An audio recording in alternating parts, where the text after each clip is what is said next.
Hola, soy Señora Kenny. I'll put my bongo drums away.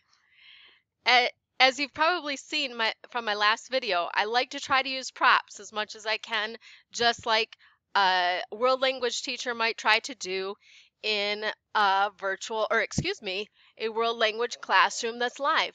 Why not do it online as well? Capture their interest, make them ask questions. So again, I am Senora Kenny, and I'm going to be sharing with you advice from a virtual world language teacher. This is reaching the online world language student. So, you are faced with a unique situation right now, and you may be asking yourself, how can I still help my world language students learn at home? So, here's some questions. How can you engage your students online? Some people I hear asking, what if I give them too much information? Some people may be asking, what if I don't give them enough information? So these are some challenges that I have heard from other world language teachers. I want to try to address some of these today in this session. So I want to tell you about the hows of online instruction and a little bit of background on me in case you did not watch my first video. I am in my 4th year as an online world language teacher for a virtual public school. The question is you want to ask yourself is, what are you teaching? That is the first question to begin with. Ask yourself that. Then you're going to want to ask yourself, how are you getting the lesson or information out to your students? And next, how can you differentiate? So with the what you are teaching, you're going to want to consider what you are teaching may determine the how you will get it out to your students. You want to think about the limitations that you may have, or your school district may have, or what limitations perhaps your students may have. I will not be able to address if your students may not have the technology needed for this session. That is not the direction I'm going with this session. This is going to be if they have access to some technology at least. How will you disseminate the information to students and families? Think about what platform are you going to use? With my school, we use Blackboard Collaborate. And also you'll want to consider what additional resources are available to you because of limitations of platforms. And again, how are you going to differentiate? What are you going to do if it's too much information? What are you going to do if it's not enough information for your students and they want more? For starters, with disseminating the information, you're going to want to consider the platforms for education. And beyond the platforms, think about what additional resources are available to you. Try to explore the availabilities of what is available on the platforms. Is video recording available? Is voice recording? These are some considerations. Next, you're going to want to consider how can you differentiate for your students.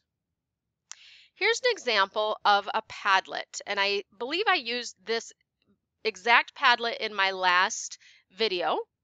And we talked about el mate, which is a typical drink of Argentina. On this Padlet, I gave information of additional resources that students could access for what mate is and who drinks it. There's a video that students could watch. We have examples of in class how students had a virtual mate party.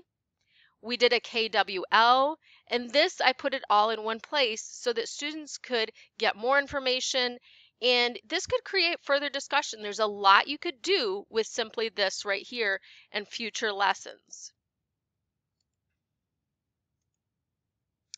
So again, Padlet could help you with the how you are going to disseminate the information to students. To make a Padlet, you're going to want to consider some different ways you could do it.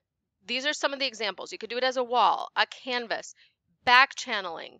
There's a lot of things that students could do on a Padlet, including recording themselves, recording videos, posting pictures, posting articles. So this is one way that maybe you could disseminate information to your students. So here's an example of something I did recently with my students. And we were talking about el sofrito, which is a type of sauce used in cooking a lot in Caribbean countries, particularly Puerto Rico, in our case, Puerto Rico. So the students had to choose one of the activities to watch or read.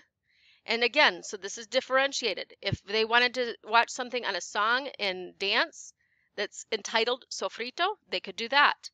If they wanted to look at a recipe, they could do that and choose B. If they wanted to watch a video on the cuisine and somebody giving instructions on how to make it, they could watch C. So these are some examples of what to present and differentiating so that students can choose from their interests. And as another way to do this, we did this in a live class session, but if you wanted to do this asynchronously, you might want to consider using what's called Google Forms. You could have the 3 items in there that I just showed, the recipe, the video, and the other video of the music. And you could put it on here and have students choose one of the 3, maybe write a reaction then as well. There's different ways that you can set up Google Forms for this purpose. And then once you get responses, you can look at those, see who's participating, who's not, and you could have further discussion from there in a platform or medium that you would choose. Here's an example of a way I have used Google Forms, and we had a cultural project. Students had to complete it with their name, then they had a list of projects to choose from. So this was a way that I use Google Forms, and I wanted to give you an example of how I did this. Some people may want to consider ClassDojo. For me, I use ClassDojo for tracking participation points, and it works well when I go to assign a grade for attendance and participation for the month. There's a lot of things that you can do with ClassDojo that I have not explored. You can put photographs out there, videos. Students could even make portfolios. You could use it as a way for communicating with parents as well, as long as they are connected. So there is a lot of considerations with ClassDojo, even at the high school level, of things that you could do. So with the differentiating, in my last video, I talked about using Smore and Canva to create a newsletter. Some of the things I mentioned earlier, like the Padlet with on Mate in Argentina, I've included that so that families can see what their students are learning about, and it's a way to expand on the engagement, and so students can learn more and get their families involved. Another way you could differentiate is by having a blog. You could have the blog with your students about the learning experience, or even maybe do it with another classroom within the United States, or maybe another classroom in another country where the students are learning English and you're learning their native language. So here's a blog that I have created, and I used EduBlogs for this, and here's the address.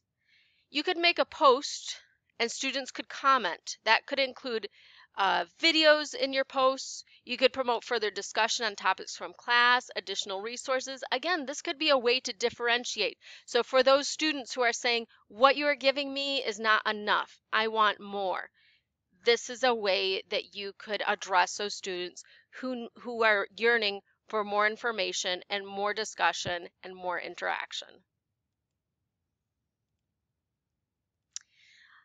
And another way that I have utilized a blog is to post evidence of student learning.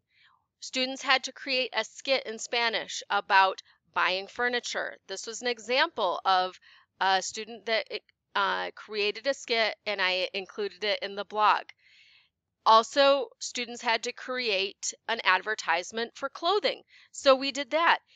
there's possibilities within the blog for furthering discussion on these topics and on these different themes that we have had in class.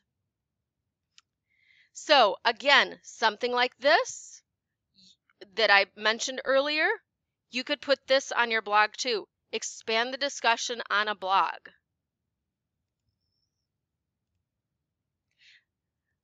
Last, I'm going to leave you with, how could you share information and lessons with your students? How can you differentiate? I have shared some ideas that have worked for me.